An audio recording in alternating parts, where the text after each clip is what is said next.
Vocês estão Começou a conseguindo. gravar. Preciso fazer a introdução aqui para o pessoal que estiver assistindo no vídeo. Olá, aproveita e já se inscreve no canal, dá uma curtida aí, ativa o sininho. Muito obrigada, muito obrigada. Agora fiquem aí com a aula de hoje.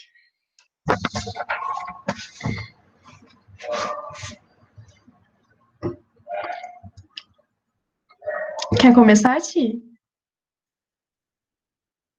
Posso começar.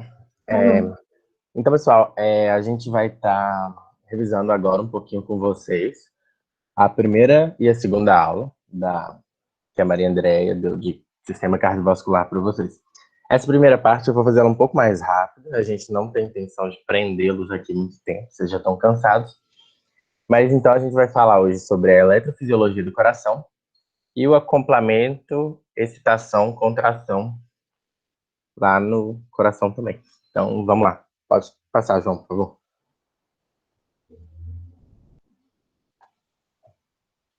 João. Não funcionou? Pra mim, eu passei. Vocês estão vendo? Não funcionou. Tá, eu vou começar de novo, então. Peraí. Tá.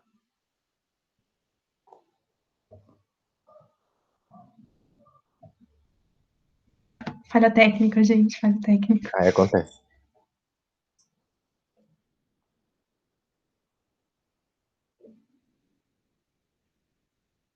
Então, vamos lá. Vamos falar um pouquinho primeiro das generalidades. Vocês conseguem enxergar bem assim? Tudo bem. É porque às vezes você não precisa apresentar se não estiver dando. Mas tá bom.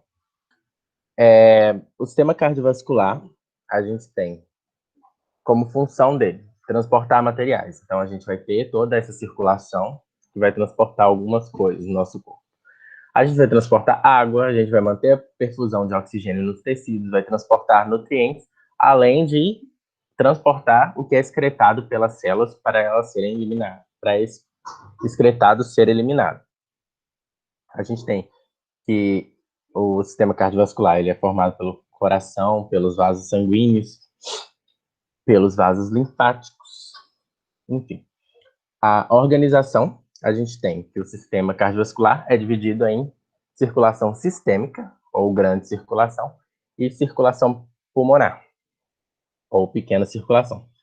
Essa organização entre a circulação sistêmica e a pulmonar, a gente fala que é um sistema fechado, porque toda a circulação passa por dentro dos vasos, e é em série. Por que em série? Porque, vamos supor que você coloca uma partícula, vamos marcar. A partícula que sai do seu coração, ela vai para o seu pulmão, do seu pulmão ela volta para o seu coração, ela vai circular no corpo, vai voltar para o coração. Então, ela vai fazendo o mesmo caminho. Isso é em série. Pode passar, por favor, João.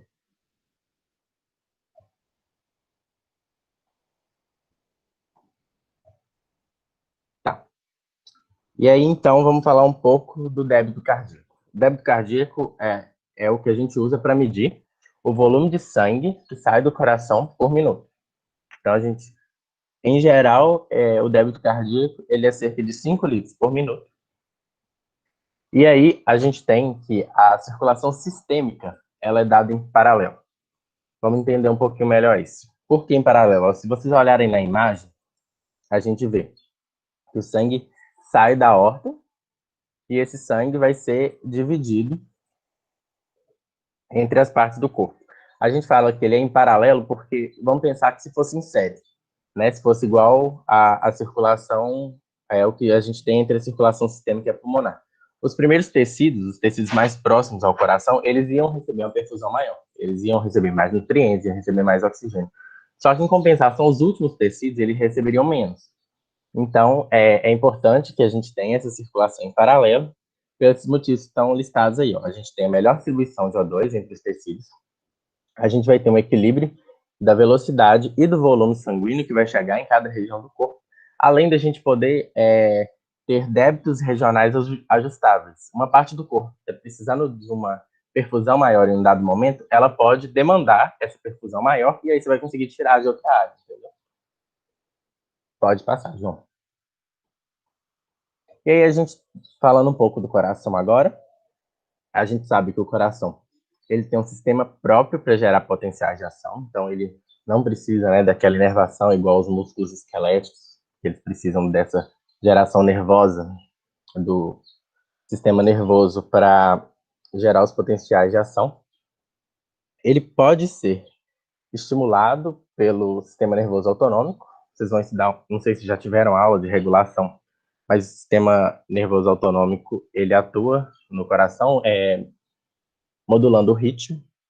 As válvulas, elas funcionam como isolante elétrico, e isso é muito importante, porque você tendo esse isolamento entre os átrios e os ventrículos, você vai garantir que enquanto um está contraindo, o outro não vai contrair, para garantir que o sangue vai ter o sentido correto, né? Vai sair dos átrios para os ventrículos e não ao contrário. E a gente tem que as paredes ventriculares, elas são hipertrofiadas. Isso a gente tem porque o coração, além de estar recebendo esse tanto de sangue do corpo inteiro, ele tem que aguentar essa pressão, mas a gente tem que o ventrículo esquerdo, ele é ainda mais hipertrofiado, se vocês olharem na imagem, ele tem a parede bem espessa, porque ele que vai iniciar a grande circulação. Então, ele vai ter que ter força para bombear esse sangue para a grande circulação, além de ter que resistir ao fluxo, né? Porque você pensa que esse tanto de sangue vai estar indo para o corpo, mas vai ter uma tendência a voltar, mas você vai ter que ter força o suficiente para garantir que o sangue tenha o sentido do fluxo correto. Pode passar, João.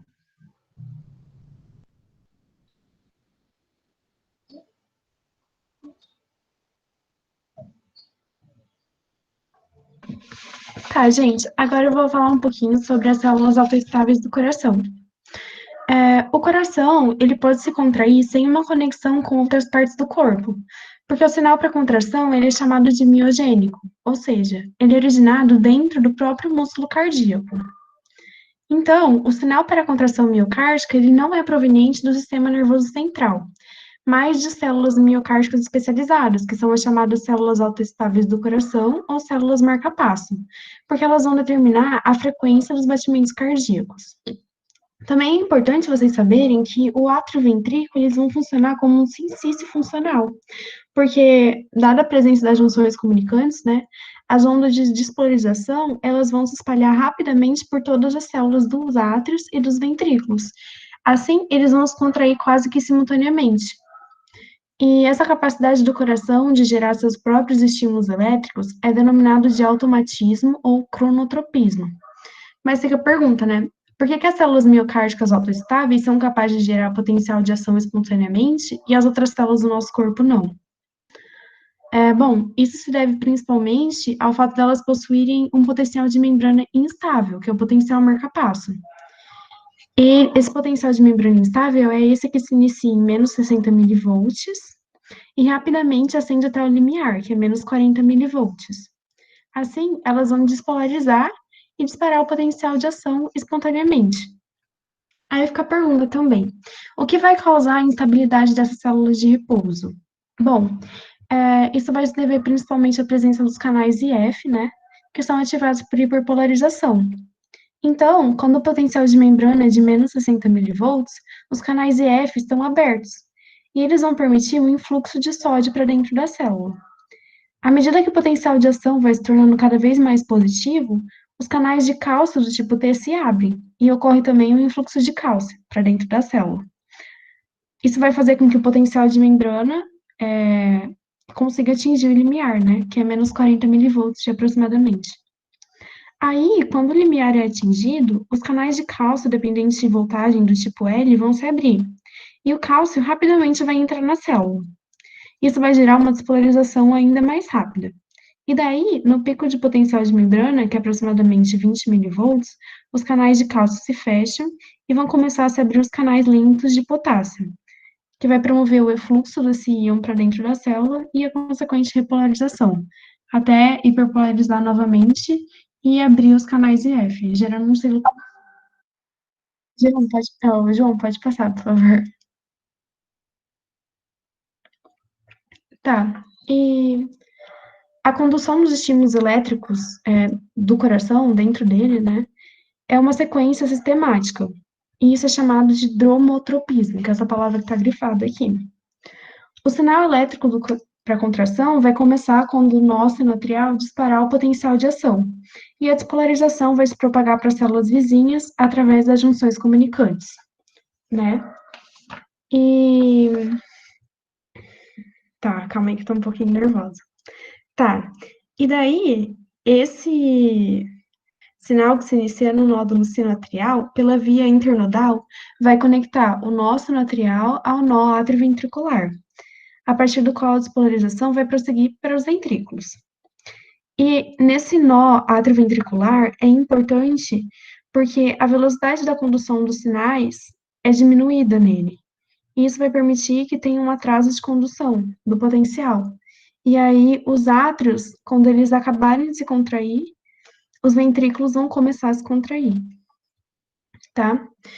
E, tá, depois do nó atrioventricular, tem as fibras de Purkinje, que vão transmitir o sinal elétrico pelo feixe atrioventricular, ou feixe de His, que fica no septo ventricular, e nele as fibras vão se dividir em ramos direito e esquerdo, que vão se deslocar do ápice para a base do coração.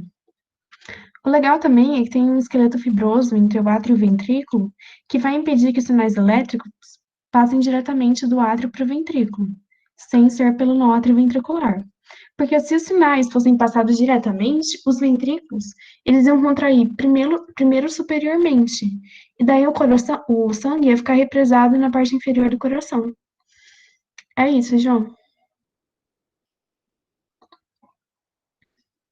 Tá, pessoal. Então a gente já entendeu como que vai funcionar a geração do sinal, do potencial de ação, que vai promover a contração do coração. Agora, vamos entender como que esse potencial de ação ele se dá nas células contráteis, né? Nos cardiomiócitos. A gente vê que o gráfico desse potencial de ação ele é um pouco diferente do músculo estriado esquelético, porque a musculatura esquelética a gente tem basicamente uma despolarização e depois uma repolarização. Vamos entender então como que funciona cada fase do potencial de ação nas células contráteis. A primeiro, a gente tem a célula está em repouso, e o repouso das células contráteis do coração é de menos 90 milivolts. Pode passar, João.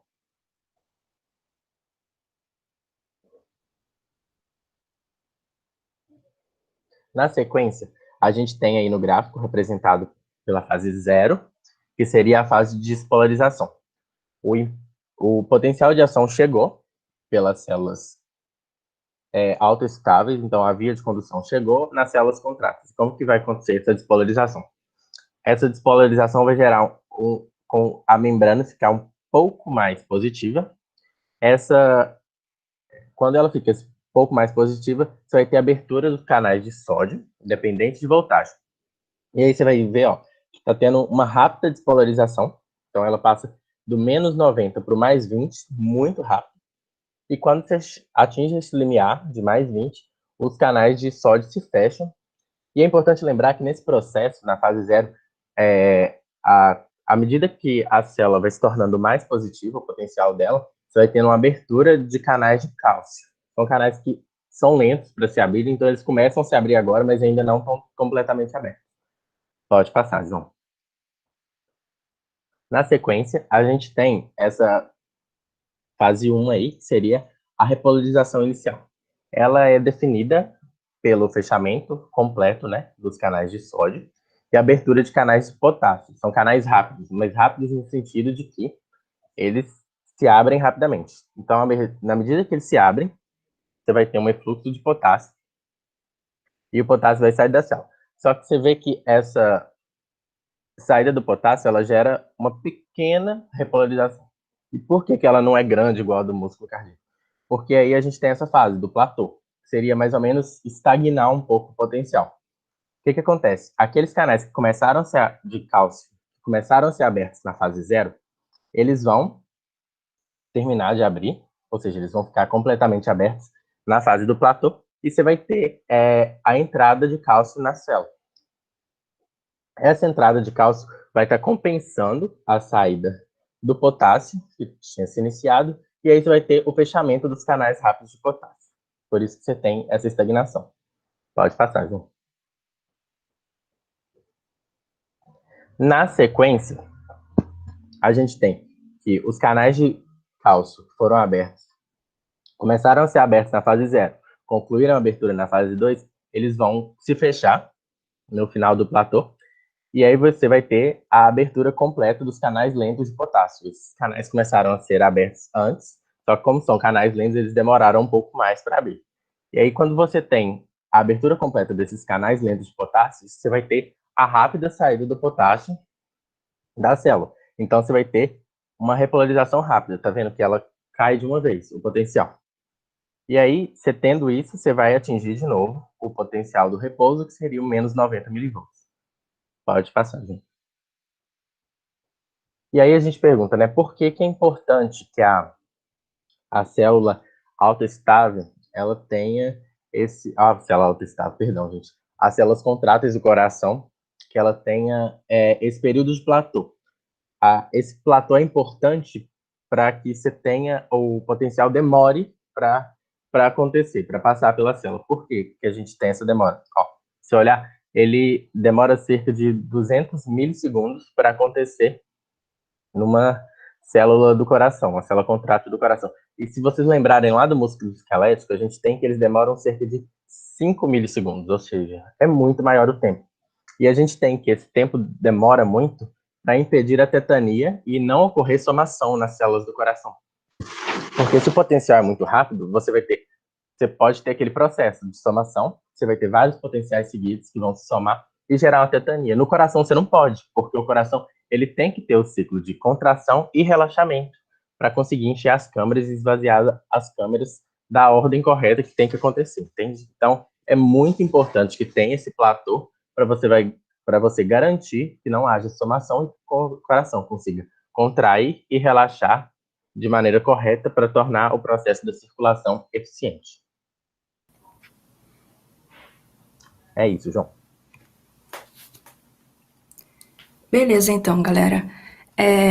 Vamos ver, então, como que se dá o acoplamento entre a excitação e a contração na célula muscular cardíaca. E como é que o potencial de ação se encaixa em todo esse processo. Bom, vocês acabaram de ver que tudo começa com uma despolarização. Olhando aqui no gráfico da esquerda, a despolarização está indicada pela linha azul.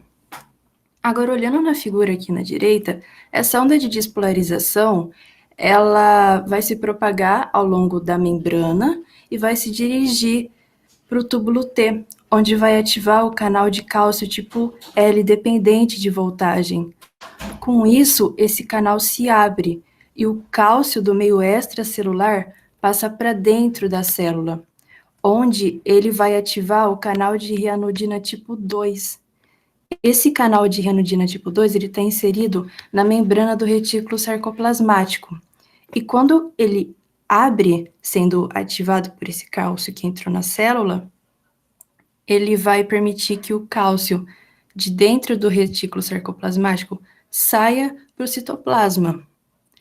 Daí, por um mecanismo muito semelhante que vocês vão lembrar da contração do músculo esquelético, esse cálcio vai no sarcômero e lá ele se liga à troponina, move a tropomiosina, expõe o sítio de actina para a formação de ligações cruzadas entre a actina e miosina. Com isso, a miosina traciona a actina para o centro do sarcômero, acontece um deslizamento entre esses filamentos e o encurtamento do sarcômero, gerando uma contração muscular. Só que o cálcio do retículo sarcoplasmático, ele tem uma concentração muito pequena. A quantidade de cálcio do retículo sarcoplasmático gera uma contração fraquinha, porque o retículo sarcoplasmático da fibra muscular cardíaca, ele é pouco desenvolvido, tem pouco cálcio. Então, é necessário um aporte, uma quantidade extra de cálcio para gerar uma força de contração na célula contrátil. E de onde que vai vir esse cálcio? Do meio extracelular. Tá aí outra função do canal de cálcio tipo L. O cálcio que entra por meio desse canal, ele que vai ajudar nessa contração mais efetiva da célula muscular cardíaca. Outra coisa também importante é que, bom, vocês lembram do platô. ele é feito por esse canal de cálcio tipo L também. É muito importante para evitar a somação, como vocês também acabaram de ver. Então, olha com quanta coisa o canal de cálcio tipo L está envolvido. Ele permite a entrada de cálcio para ativar o canal de ranodina para aumentar o nível citoplasmático de cálcio. Ele dá esse aporte extra de cálcio para gerar uma contração efetiva. E também ele gera esse platô, que evita a somação no músculo cardíaco. Só que aí, beleza, gerou uma contração.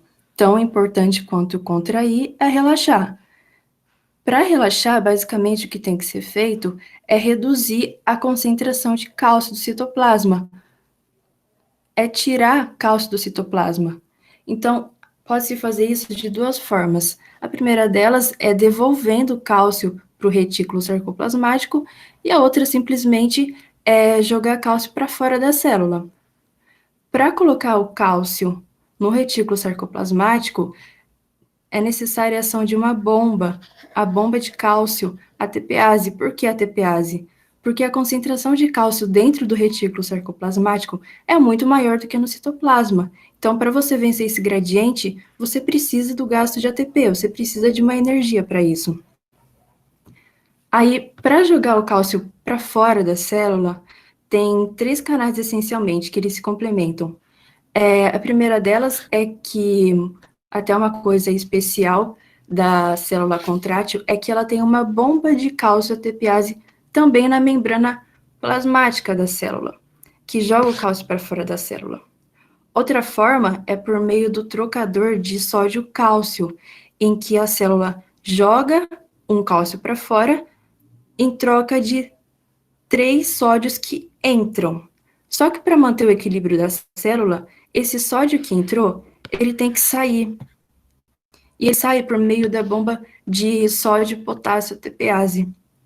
Basicamente, é isso que acontece. E só mais uma observação, pequena, mas às vezes pode tornar o conteúdo mais claro para vocês, é que, bom, esse processo lembra até que bastante a contração do músculo esquelético, só que olha aqui no canal de cálcio tipo L. No músculo esquelético, o canal de cálcio tipo L era a dihidropiridina, que era o DHP, que era acoplado fisicamente ao canal de ranodina tipo 1. Então, já que eles eram acoplados fisicamente, quando o canal de dihidropiridina era ativado, já ativava o de ranodina e já saía cálcio de dentro do retículo sarcoplasmático. Aqui não, você precisa desse cálcio do meio extracelular para mediar essa conexão entre esses 2 canais. Basicamente é isso, gente. Vocês têm alguma dúvida?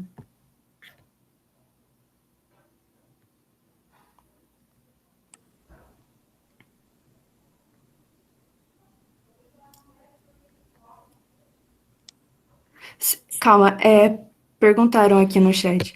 Os canais de cálcio do platô são do tipo L também ou não? Sim, são os canais de cálcio tipo L, eles são responsáveis por gerar o platô. São os canais de cálcio tipo L, porque ele é lento. Ele permite uma entrada contínua de cálcio para dentro da célula. Com isso, olhando aqui no gráfico da esquerda, você gera um platô, que você aumenta o tempo do potencial de ação da célula. Mais alguma dúvida, gente?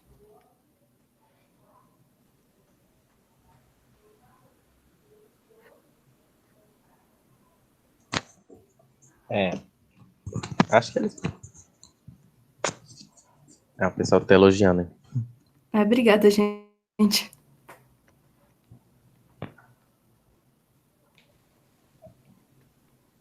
Tem mais alguma dúvida, gente? Acho que pode seguir, João. Tá. Então não acabou ainda não, tá?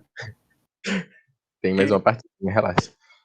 Então, gente, por tudo isso que a gente viu, a gente pode concluir 2 coisas, né? Como o pessoal aqui já falou. O músculo cardíaco, ele não tem somação temporal, por conta do platô, né, que ele apresenta, né, no comportamento da despolarização e repolarização dele. Então, o platô não permite que vários potenciais se somem. Ele também não tem somação espacial, né? Porque o músculo cardíaco ele se configura como um sincício. Então, se uma fibra é estimulada, todas vão ser estimuladas também. E aí, já que não tem nem somação temporal e nem espacial, como é que a gente consegue, como é que é regulada, né, a atividade do músculo cardíaco? E aí a gente vem para esse esqueminha aqui. Tem várias coisas aqui. Esse esquema, na verdade, ele está tentando simplificar aquelas várias vias de sinalização e enfim, e vários eventos intracelulares para poder regular a contração cardíaca. E a ideia, então, é a gente passar por cada uma delas, tá? De um modo geral, a gente consegue controlar a frequência cardíaca e a força da contração.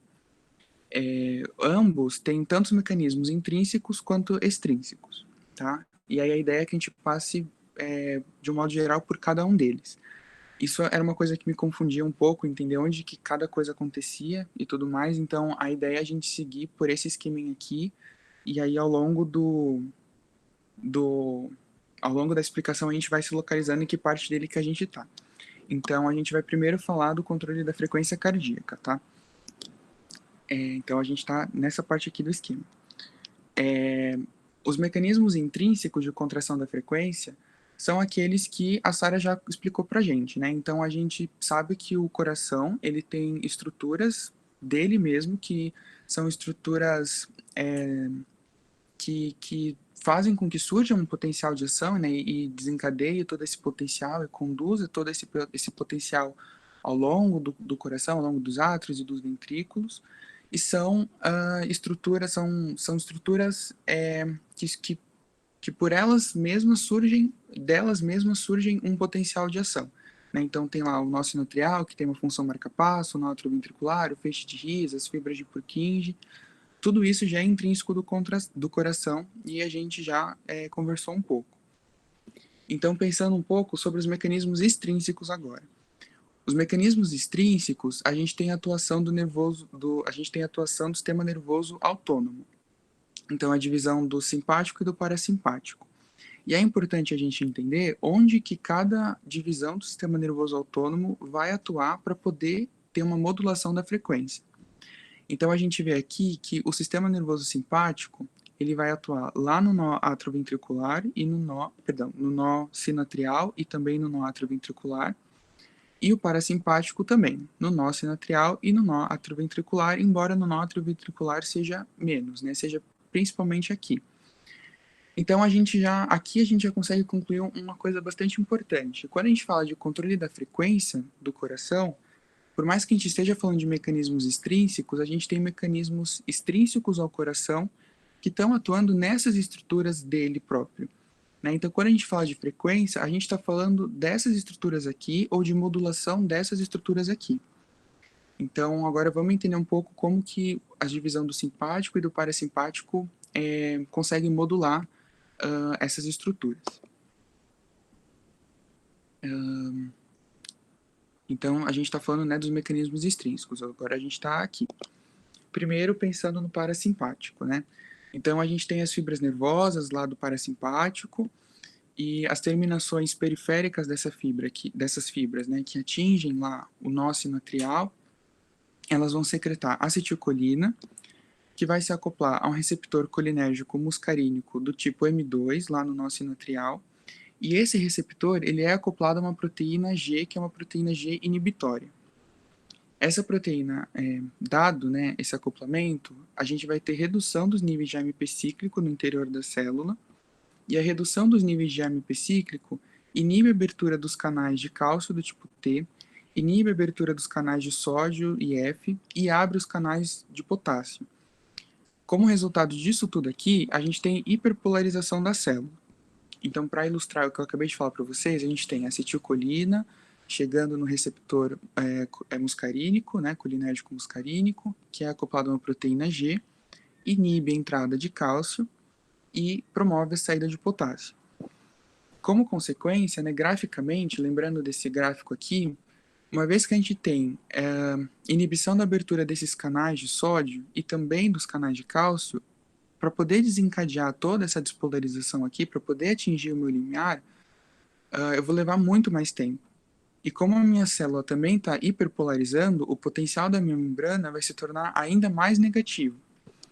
Então, comparando o que seria o normal com uma estimulação parasimpática, né? No normal, a gente teria esse esquema aqui que está em cinza. Na estimulação parasimpática, a gente vê que tem uma hiperpolarização e a gente vê que eu levo um tempo muito maior para conseguir atingir o meu limiar, para daí sim conseguir desencadear uma despolarização na célula autoexcitável. Então, no mesmo intervalo de tempo, eu tenho menos potenciais de ação. Consequentemente, o sistema nervoso parasimpático promove uma redução da frequência de contração. O sistema nervoso simpático é basicamente o contrário, né? Então, eu tenho noradrenalina ou adrenalina, se acoplando no receptor adrenérgico beta-1, tanto no nó sinoatrial quanto no nó atrioventricular. Esse receptor ele é acoplado a uma proteína GS, que é uma proteína G estimulatória, vai promover aumento de AMP cíclico, aumento da corrente de cálcio pelos canais do tipo T e aumento da corrente de sódio pelos canais IF, e aí eu vou conseguir despolarizar minha célula. Então, de novo, para ilustrar esse mecanismo aqui. Noradrenalina ou adrenalina chegando no receptor beta-1, que é acoplado a uma proteína G estimulatória, vou ter aumento de AMP cíclico, vou ter influxo de sódio e influxo de cálcio, que vai me levar a uma despolarização. Graficamente, isso é representado aqui. Ó. Eu consigo atingir o meu limiar para uma despolarização num intervalo de tempo muito menor do que aquele normal. Eu vou ter uma despolarização mais rápida também, e no mesmo intervalo de tempo eu vou ter mais potenciais de ação. Então, o sistema nervoso simpático, ele atua no controle da frequência da contração, aumentando a frequência, tá? E aí, lá no livro da Silverthorne, tem esse esqueminha aqui que resume tudo isso que eu acabei de falar. Se vocês quiserem, depois vocês podem dar uma olhadinha lá, tá? Isso é sobre frequência, né? Falando agora sobre o controle da força da contração.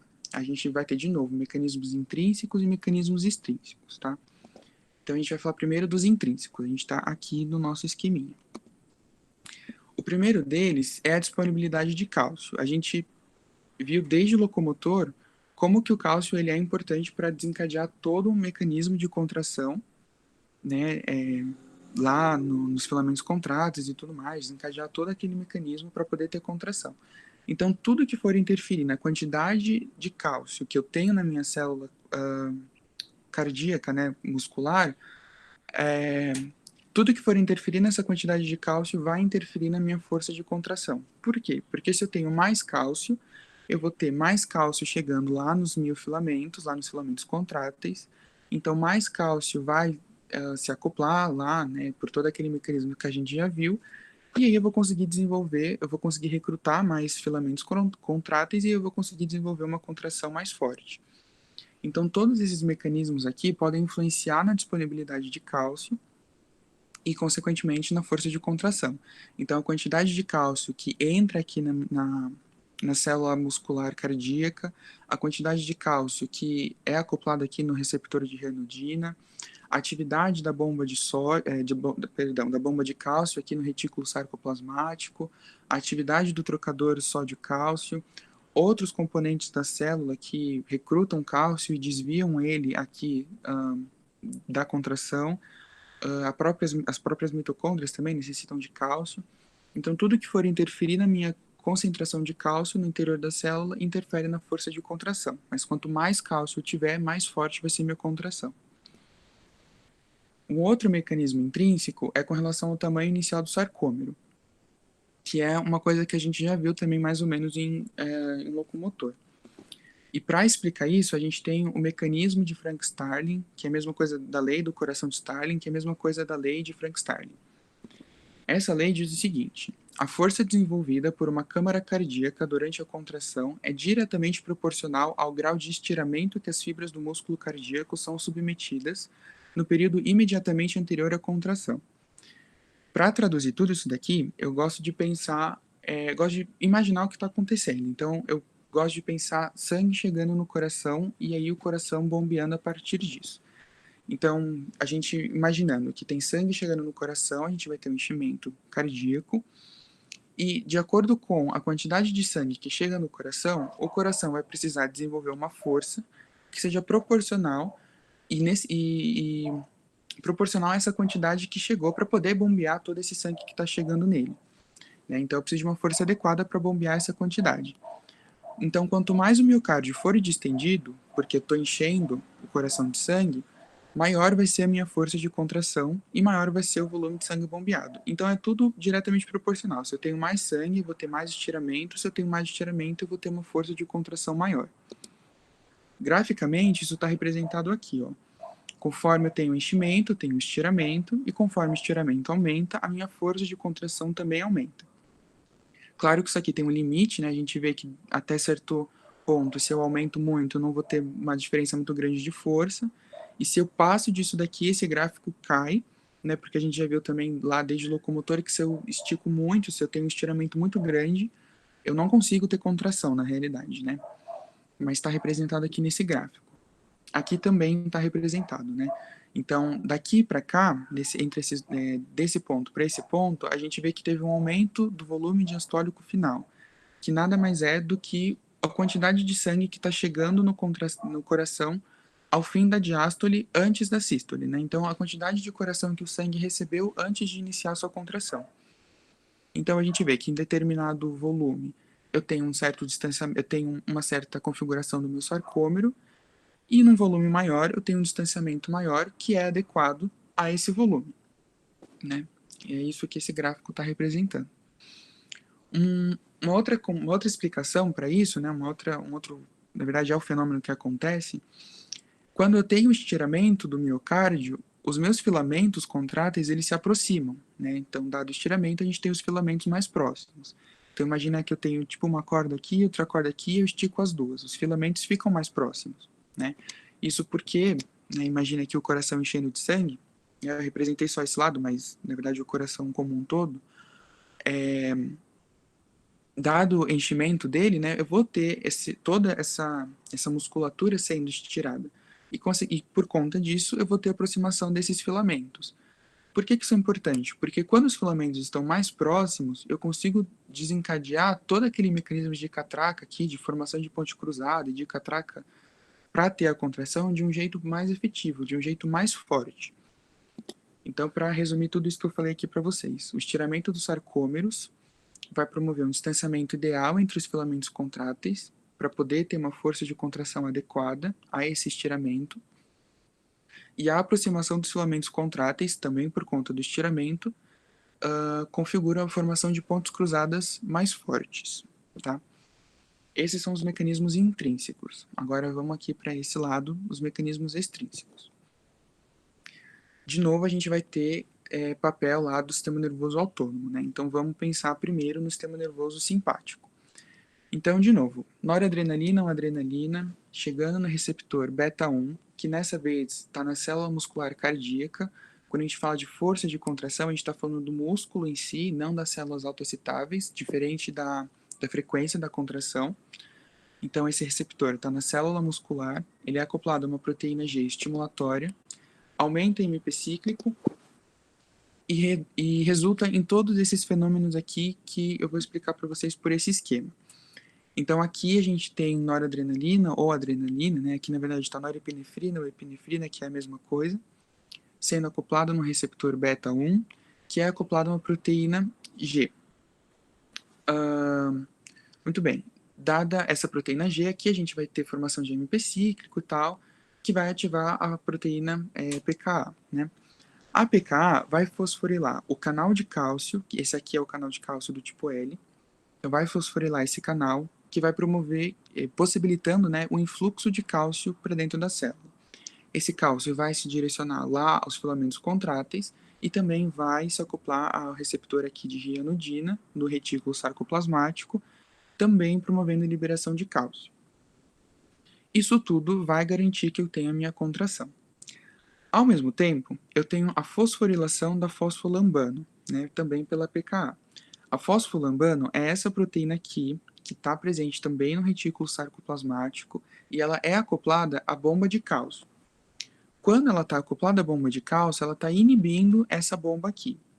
Quando ela é fosforilada, ela se solta dessa bomba e aí essa bomba pode atuar. Essa bomba, como a gente já viu, ela retira o cálcio aqui do citosol e guarda ele aqui no receptor, aqui no retículo sarcoplasmático. Isso aqui, para mim, pelo menos, né, era uma coisa muito confusa, porque se eu preciso de cálcio para ter contração, para que eu vou estar tirando cálcio aqui, né? E na realidade, o que acontece é que o cálcio que eu precisava para ter minha contração, eu já garanti ele aqui pelo canal de cálcio mesmo. E não é inteligente eu conseguir promover uma única contração ou só ficar na contração. Eu preciso relaxar o meu músculo e também preciso preparar ele para outro ciclo, né, de contração. Então essa proteína ela é importante porque ela garante que eu consiga guardar um pouco de cálcio aqui. A gente viu que esse cálcio adicional ele é importante, né? É uma quantidade pequena, mas ele é importante também, essa quantidade de cálcio adicional. Então essa proteína vai assegurar que eu tenha cálcio guardado aqui no meu retículo sarcoplasmático para poder auxiliar no processo de contração. E isso também é uma função do sistema nervoso simpático, tá? Uma outra consequência que acontece é a fosforilação da troponina I.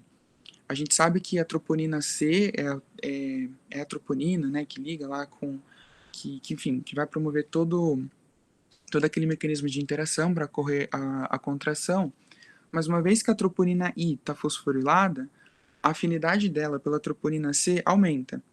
Então, se eu tenho afinidade da troponina I com a troponina C aumentada, eu garanto meu relaxamento muscular também, tá?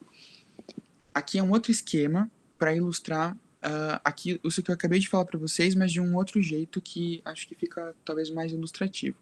Então, aqui eu tenho noradrenalina, adrenalina no receptor beta, proteína G, eu vou ter mais AMP cíclico.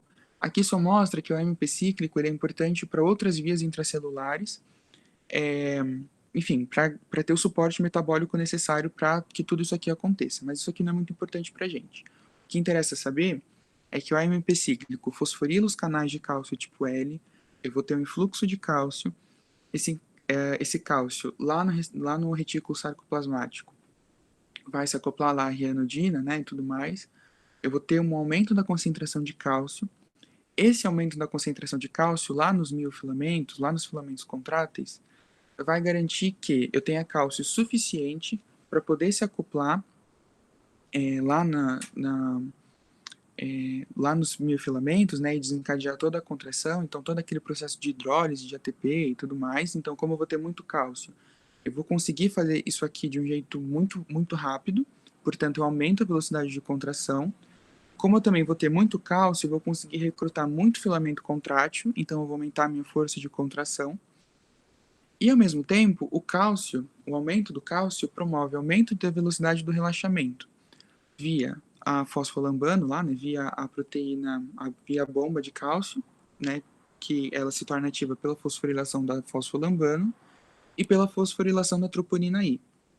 Então, é função do simpático aumentar a velocidade de contração, aumentar a força de contração e também aumentar a velocidade de relaxamento. Isso tudo para garantir que eu consiga ter uma força de contração forte e assegurar que eu tenha vários ciclos de contração. Por conta desses três efeitos, a gente fala que o sistema nervoso simpático promove inotropismo positivo, né? Só lembrando que inotropismo é a propriedade de se contrair ativamente como um todo. Então é correto falar que o sistema nervoso simpático promove inotropismo positivo. Tá acabando, gente. A ação do sistema nervoso parasimpático é basicamente o contrário, né? Então eu vou ter acetilcolina no receptor colinérgico muscarínico M2, de novo na célula cardíaca e não na célula autoexcitável agora, né? Lembrando que a gente está falando de força de contração. Esse receptor é acoplado a uma proteína G inibitória, que vai reduzir os níveis de AMP cíclico e basicamente vai cortar todos os efeitos que o simpático promovia. Então aqui ó, tem acetilcolina no receptor muscarínico M2, e aí eu estou inibindo a formação de AMP cíclico. Então todo esse mecanismo aqui que ia ser desencadeado não vai acontecer. Então as consequências disso, basicamente, é inibir, né, ou diminuir todos os efeitos que o simpático promovia. Tá? De novo, lá no livro da Silverton tem esse esqueminha, que resume, enfim, tudo que eu acabei de explicar para vocês, acho que vale dar uma olhada depois também.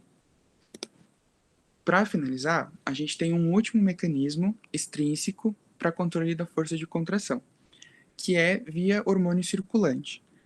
E, na realidade, para esse mecanismo, a gente está pensando muito mais na adrenalina, né? Pode, pensando, né, em alguma substância endógena. Se a gente injetar algum agonista adrenérgico, a gente vai ter a mesma consequência, mas é basicamente adrenalina e ela vai promover basicamente a mesma ação da noradrenalina que a gente já viu também. E bom, gente, era isso que a gente tinha para falar para vocês. Acho que a gente tem um vídeo. A gente espera que vocês não estejam assim, apesar de, né, enfim, tá difícil para todo mundo. A gente vai passar esse vídeo aqui, gente. João, acho que é melhor só mandar o link pra eles, daí quem quiser assiste, porque é basicamente tudo que a gente comentou, né? Ah, então beleza. É um videozinho bem curto, pessoal, que Acho que uns 5 revisa minutos. muita coisa. Bom, gente, era isso. Agora a gente pode tirar dúvidas. Podem abrir o microfone quem quiser. Vocês podem colocar no João, chat também. Oi. o Vitor aqui tá pedindo pra voltar no slide do parasimpático. Uns 3 slides. Esse aqui?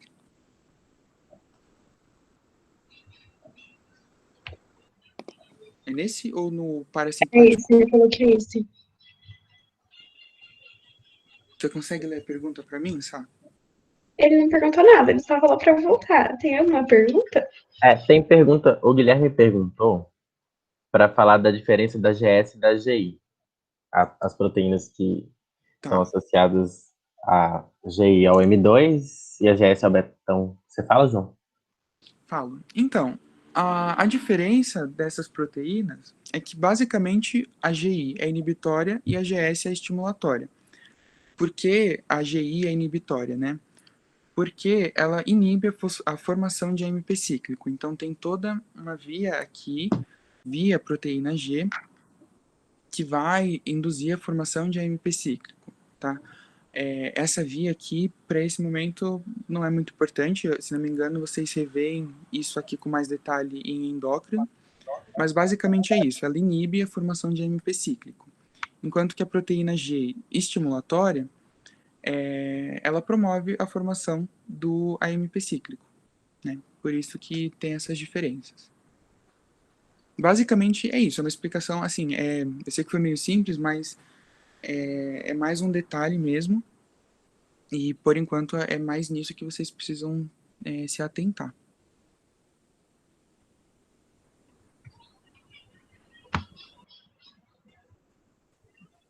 Não era uma dúvida. O Vitor pediu para voltar aí só para ele ver uma coisa.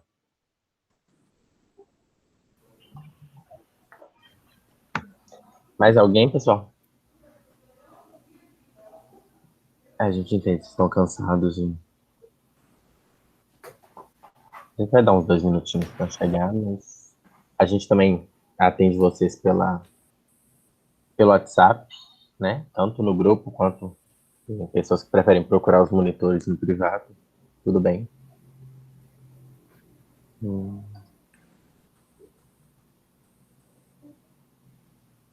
Obrigado, Vitor. A gente que agradece pela presença e bom fim de semana para quem já vai. Beijo, Will. Beleza, pessoal, vou parar aqui a gravação. Obrigada para quem assistiu até o final. Deixa aí seu joinha.